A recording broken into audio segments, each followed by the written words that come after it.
Spa सेंटरमधील महिलांची medical तपासणी व व्हिसा पडताळणीची तातडीची मागणी. Cops care of public safety एनजीओकडून पोलीस आयुक्त व महापालिकेकडे निवेदन. पिंपरी चिंचवड शहरातील वाढत्या अनधिकृत स्पा सेंटरवर कारवाईची मागणी जोर धरू लागली आहे. Cops care of public safety या एनजीओकडून पोलीस आयुक्तांसह महापालिका आयुक्त आणि वैद्यकीय विभागाला निवेदन देण्यात आले आहे. या निवेदनात शहरात 250 ते 300 स्पा सेंटर चालू असून जवळपास 40% स्पामध्ये परदेशी महिला काम करत असल्याचं म्हटले आहे. या महिलांची मेडिकल तपासणी आणि व्हिसा पडताळणी होत नसल्याचा गंभीर आरोप संस्थेने केला आहे. अलीकडेच एका नागरिकाला स्पा सेंटरमधून सेवा घेतल्यानंतर HIV संसर्ग झाल्याचा प्रकार झाला असल्याचे देखील या निवेदनात म्हटले आहे. त्यामुळे हा मुद्दा अधिकच गंभीर बनला आहे. एनजीओने प्रशासनाला सर्व स्पा सेंटरची तपासणी, सर्व कर्मचाऱ्यांचे मेडिकल चेकअप करावे, परदेशी महिलांच्या व्हिसा पडताळणी तसेच एनजीओला मोफत मेडिकल कॅम्प आयोजित करण्याची परवानगी द्यावी अशी मागणी केली आहे. नागरिकांच्या आरोग्याचा प्रश्न लक्षात घेता प्रशासन यावर काय भूमिका घेते हे पाहणे महत्त्वाचे ठरणार आहे. सिटी प्लस मराठीसाठी गणेश मोरे, पिंपरी चिंचवड. आदम बेग आहे. Care of public safety cops हे एनजीओ आहे. या एनजीओच्या माध्यमातून आम्ही गेले 5 वर्ष सामाजिक सामाजिक काम करतोय. गेल्या आठवड्यात आमच्याकडे एक तक्रार आली, नाव नाही सांगत होतं, त्या व्यक्तीने सांगितलं तो वारंवार स्पा सेंटरमध्ये मसाज घ्यायला जात होतं, तर तो HIV बाधित झाला. बाधित झाल्यानंतर तो डॉक्टरकडे गेला. त्याला HIV कसं झालं, त्याला अशक्तपणा जाणवायला लागला आणि अशक्तपणा जाणवायला लागल्यानंतर डॉक्टरकडे गेलं तर डॉक्टर म्हटलं तू कुठे जात होता, तू HIV पॉझिटिव्ह आहे. म्हटलं सर मी असं स्पाला जात होतो. ठीक आहे. मग ते डॉक्टर ते स्पा आणि वैद्यकीय अधिकाऱ्यांनी तिथे गेले आणि गेल्यानंतर तिथे जर तपासणी केली तर त्या स्पा सेंटरमध्ये 5 मुली HIV बाधित निघाली.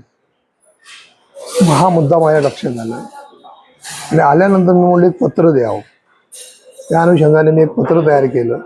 पोलीस प्रशासकच्या नावाने केलं आणि कॉर्पोरेशन आयुक्तालयांच्या नावाने एक पत्र बनवलं. आणि त्या पत्रामध्ये मी उल्लेख केले की जे मुली स्पा सेंटरमध्ये सर्व्हिस देत आहेत ते बॉडी टू बॉडी असतो. आता ते फुल सर्व्हिस देतात, हाफ सर्व्हिस देतात, हा भाग वेगळा आहे. त्याविषयी मला काही घेणं देणं नाही. इनलिगली चालतो, लिगली चालतो, त्याविषयी पण मला काही घेणं देणं नाही. पण स्पा चालतो हे खरी गोष्ट आहे. जे आकडा 1.5 ते 2 वर्षापूर्वी अख्ख्या पिंपरी चिंचवड आयुक्तालयाच्या हद्दीमध्ये 50 ते 100चं होतं, आज तो 350च्या वरती गेलेलं आहे. आणि जेव्हा मी कॉर्पोरेशनमध्ये जेव्हा याची पडताळणी केली तर या वर्षीचा आकडा मला सांगा HIV बाधित किती आहे, तर 395चा आकडा त्यांनी मला दिले. म्हणजे 400 झालेले. स्पा सेंटर वाढलेले, कस्टमर वाढलेले, हा आकडा 4000 पर्यंत पोहोचू शकतो. माझं एकच म्हणणं होतं, त्याच्यामध्ये स्पा सेंटरमध्ये काम करणारे 40% मुली जे थाई मुली आहे, रशियन मुली आहे, जे परदेशातून आलेले. आता हे येताना तिथून काय करतात, व्हिजिटर विजावरती येतात. व्हिजिटर विजावरती आल्यानंतर ते खरंच त्यांचा व्हिजिटर 1 महिन्याचा आहे, 2 महिन्याचा जे काय त्यांचा असतो व्हिजिट, मग ते इनलिगल स्टे करतायत तर त्यांचा विजा संपल्यानंतर ते जात आहेत. हे पण एक मागणी मी केलेली आहे, तर त्यांचं ते तपासणी करण्यात यावी, त्यांची व्हेरिफिकेशन व्हावी.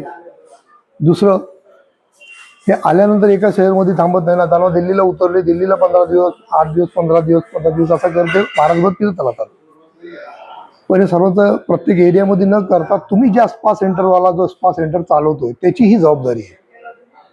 आपल्याकडे आलेल्या मुलीचं वैद्यकीय तपासणी करणं हे अनिवार्य आहे.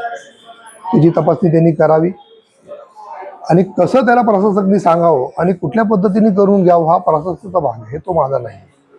मी एक सामाजिक कार्यकर्ता आहे आणि लोकांच्या सामाजिक आरोग्याशी निगडीत असल्यामुळे मी आवाज उचललेले. 400चा आकडा 4000 वरती जायला वेळ लागणार नाहीये. तर ही वैद्यकीय तपासणी होणं गरजेचं आहे. दुसरं मी एक मागणी केलेली आहे आरोग्य खात्याला, आपण आणि आमचे एनजीओ संयुक्तरित्या हे मोहीम राबवावं. ह्याचा जे काय खर्च असेल ते आमचे एनजीओ उचलायला तयार आहे.